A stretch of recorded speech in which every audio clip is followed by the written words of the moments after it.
Hi everyone. Thank you for joining me again for this week's blog. So without further ado, let's begin. So the name of the blog this week is called Perfection. Just writing the title of this blog brings up angst for me. Having been raised in a family, and more specifically by a mom, whose motivation was always about achieving perfection, I quiver, even when I contemplate the word. If we as a family unit, or the 10 of us individually, could not pull off the perfection thing at one time or another, then at least we knew not to let anyone suspect that Burroughs were not perfect. Personally, as a child, I believed Mom hook, line, and sinker when she told me Burroughs were perfect. Everyone else, she told us, has problems, poor souls, but not Burroughs. Somehow, we found the magic potion to make us immune to the failings and flaws that plague the rest of the world. She had us convinced, or at least I was convinced, of this fantastical truth in my youth. I was so proud to be part of an elite group who had the perfection gene running through our blood. Of course, the day eventually came when I woke up and I realized I was not perfect after all. I was just like everyone else. And you may be thinking that must have been a devastating moment. Yet, in fact, the opposite was true. I was just so glad to let go of that enormous pressure and just be human rather than trying to be this superhuman. However, there was still a nagging question. I knew the human Drusilla was not perfect, but what about my soul? Through my modest spiritual quest at that point, I believed it was perfect. The struggle then came with trying to reconcile what I believed to be the perfection of my soul's energy with the terribly imperfect and chaotic energy of my human ego. As a young adult, I was told that if I worked hard, I studied meditation, did lots of inner work, and prayed like a torrential rainstorm, I could keep my ego in check, and my soul would take over the job of honing our collaborative attempt at perfection. Unfortunately, as a young person, it's hard to resist the trappings of a voracious ego bent on instant gratification and corporal pursuits. How I looked, what clothes I wore, and how accepted or popular I was seemed far more important than delving into spiritual truths. Unfortunately, all the ego-driven fear and lack of spiritual awareness led me down some pretty dark paths that resulted in many moments of anguished and confused tears. I finally realized that it was up to me to find the missing pieces of the mysterious, complicated puzzle that was my life. That was when, at around age 30, I embarked on an intensive spiritual path in search of my soul. When I finally found her, nestled in the sanctuary of my inner temple, she basically said, "What took you so long? I've been calling you for years." And I believed she was the perfection I was seeking. God made her, after all. God is our creator and is perfect love. I believe that for sure. So being only love, this omnipotent being could not create anything but perfect love. Though I continued to believe that, I could not understand why my soul could not use her perfection to keep my ego in check so it stopped making so many dumb mistakes.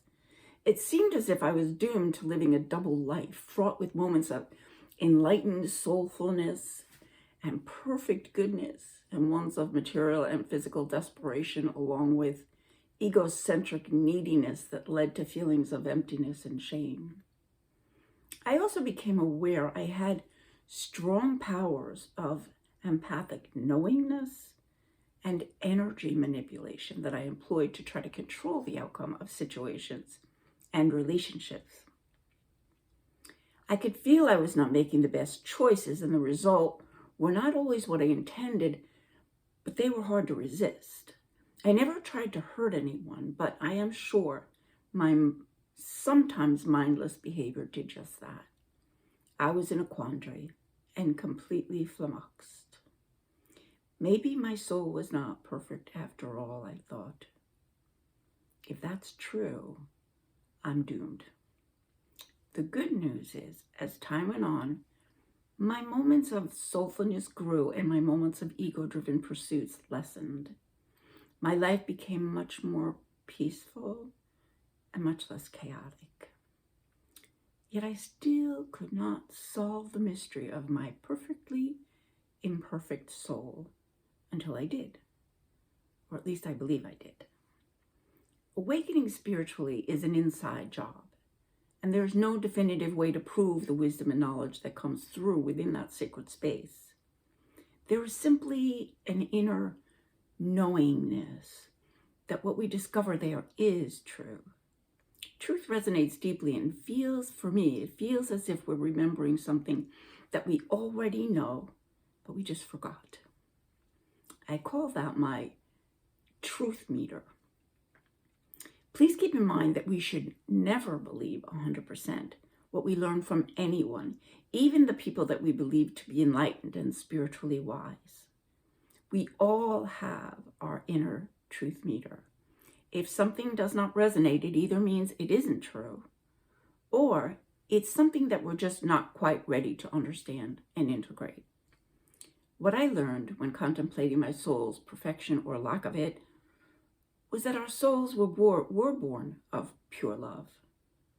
We were also born with great power given to us by our Creator, much more than we believe that we have. Yet when we were birthed, we were very much like human children. We needed to learn how to control our power and not misuse it. We were also given the opportunity to choose a human body and a brain chemistry that necessitated a cooperation between our body and our soul. The human experiment is quite tricky. Luckily, we have our team of light on the other side to help guide us and help us remember why we came here, especially when we get off track. Therefore, as a human soul, no matter how noble, lofty, and good intention our purpose for coming here was, we can be and often are seduced by the temptations here on the earth plane.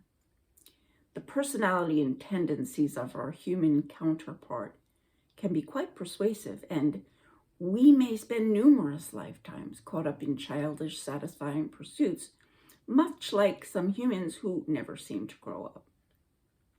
Eventually, with the help of our team of light, both during our lives here and in our time between lives, we begin to see that we have been getting nowhere and decide it's time to get serious and concentrate on living a more spiritually aware and awakened life. That is when our movement on our journey home accelerates, and we cannot easily be distracted again. It is also a point when we may become advisors and teachers for souls who may have also become stuck in the same way that we once were. So the bottom line is, it's okay to embrace our imperfection. It's a necessary part of our physical experience and the evolution and maturation of our soul. We just need to keep our lines of communication open with our team of light so they can reach us and get us back on track when we wander too far from our intended path. And the way to accomplish this is through daily meditation, prayer, present moment awareness, and awakened consciousness. And eventually, we will all find our way back home. And that is where the perfection really is. So again, thank you for joining me again. I really, really appreciate it. I hope you enjoyed this little journey into that icky perfection thing. And I hope everyone has a wonderful day. And since we're heading into Memorial Day, I'll say Happy Memorial Day, everyone.